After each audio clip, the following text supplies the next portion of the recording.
Today we're diving into a truck that's way more than just an electrified version of an old classic, where Ford kind of took the easy road and played it safe. Chevy threw out the rule book and really made something different. The Silverado EV is a big risk. This is the 2025 Silverado EV LT. We'll talk more about that in a bit, because after a full week of driving the Silverado EV, using it as my daily driver, using it with the family, and being frustrated with charging, I've got a lot to say. I'm Adam, this is TexasGarage. Let's get into it. All right, before we dive into this one, let's talk about the trims available. You have the WT, which is the work truck, and was released for fleet sales in mid-2024. So they've been out a little bit. Then you have this, the LT, which is the first kind of public offering of the Silverado EV. That's of course what we're driving here, and they're just now being released. At the top of the line, you have the RST, which is going to be the high performance, top of the line vehicle, and those will be released later this year. All right, jumping into it, let's first talk about the exterior and just look at it. This isn't just another Silverado. In fact, it barely resembles the gas truck at all. It's sleek, aerodynamic, and futuristic. The front end totally closed off with a wide light bar running across the front. No giant grille because, well, there's no V8 that needs cooling. The side profile is where it really gets interesting. You've got that swooping C-pillar, a design that honestly reminds me a lot of the old Avalanche. In fact, GM could have just called this the Avalanche EV, and it would have had made total sense. My tester's wearing slate gray metallic paint and rocking 22-inch aluminum wheels from the LT Premium package, giving it a wide, powerful stance without being over the top or flashy. Around back, Chevy's multi-flex tailgate gives you 6 different ways to load, step up, or haul. And when you fold down the multi-flex midgate, you get almost 11 feet of usable bed space. And that's some truck stuff right there. They even kept the traditional bumper steps, which you'll appreciate because the rear fenders are really tall. Reaching over into the bed without them, not happening. So looking inside the Silverado EV, this is a clean slate design as well. Inside, there's no recycled materials from the gas version of the Silverado. It looks more like the Equinox EV I drove just a couple of weeks ago. We have a massive 17-inch screen here, a large driver information screen. These seats are super comfortable, and it is very roomy being a full-size truck, including in the rear seats. Kids had no problems fitting back there.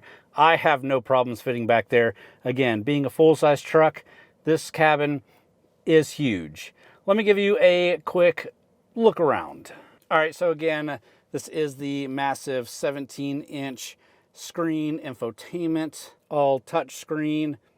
Now, for whatever reason, GM has pulled out Apple CarPlay and Android Auto, even though this is a Google-based system. So you can see we have Google News, there's Waze, Spotify, different apps in here. You do have the Google Play Store, Google Assistant. You do have a Wi-Fi hotspot. You have access to the 360 camera system, which is nice and large on this large screen. And of course, different camera angles. Also, much like the Equinox EV that we drove, this little cluster over here, this is for your lights. If you want to switch from auto to manually on or manually off. This one is a toggle for certain controls. And you can see those controls consist of the head-up display, brightness, height, rotation, stuff like that. Dome lighting, power window locks, the cameras, traction control, auto high beams.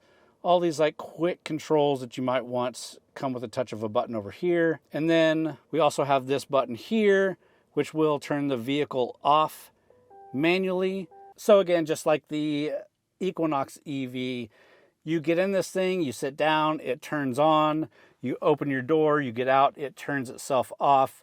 There are situations that you can get it into where it doesn't remember or doesn't know to turn itself off. so you can manually turn it off and manually turn it on from the screen. But otherwise, there's no push button start. You just get in, sit down, and you're ready to go. You can also see in here things like drive modes. So we have a normal, a my mode, an off-road, and a tow haul. And then you've got this little button down here. It doesn't really say anything. I'm not even sure what it's called, but it's basically the sport mode. And when you turn it on, it gives you a very cool sound effect. So I'll be quiet for a second. And that means you are in a sport mode. And we'll test that out as we take this thing for a drive. You also have charging stats and things like that here, things that you can schedule. But below that screen, you have your vents, and then you have manual physical buttons for your AC and heat control. Below that is 2 USB-C charging ports that only charge. They don't really interface with the infotainment system. And beside that is a wireless charger, so you can throw your phone down there and let it start wirelessly charging. Then cup holders, a big tray here, your armrest, nice and squishy. Pull it up, big console. You got another USB Type-C charger down there. More cup holders for the rear. Nice steering wheel. You can see the bar here for the Super Cruise, another radar back here, and the buttons that you would expect. Again, this is very reminiscent of the Equinox EV that I drove, more than the actual Silverado. A paddle back here for your regenerative braking. Your gear shifter is this control right here. And all your other windshield wiper, bright lights, stuff like that are here on this stock right here. And then your driver information screen. You can see here we've got a digital map, some information about the battery, and this can be cycled through to give you other different options depending on what you like as you drive. Lots of different features here. And of course, this trim, we do have the Bose audio, which sound really good here. I even had to turn down the bass because it will rock. You do get a frunk, and it's a nice to have, but honestly, it's not as big as I expected. The Silverado EV's frunk measures about 10.7 cubic feet compared to the Ford Lightning's 14.1 cubic feet. So yeah, Ford definitely wins in the frunk wars. And just to keep it real, there's a weird glitch when trying to power close the frunk. It sometimes thinks something's blocking it and stopping halfway. I had to manually pull it down to latch it every single time I tried to close it. Not a deal breaker, but definitely a frustration, something worth pointing out. All right, and that's a good look around. Let's get this thing out on the road. All right, let's talk about how this thing drives. Powering the LT extended range model that we have here is a dual motor all-wheel drive setup, cranking out about 510 horsepower and 615 pound-feet of torque. Now, it's not the bonkers RST model that does 0 to 60 in 4.4 seconds, but the LT still hauls. Let's actually check out a quick acceleration test right now. All right, we're on a back closed off road. Quick 0 to 60 test. Let's put it into sport mode. Ready, set, go.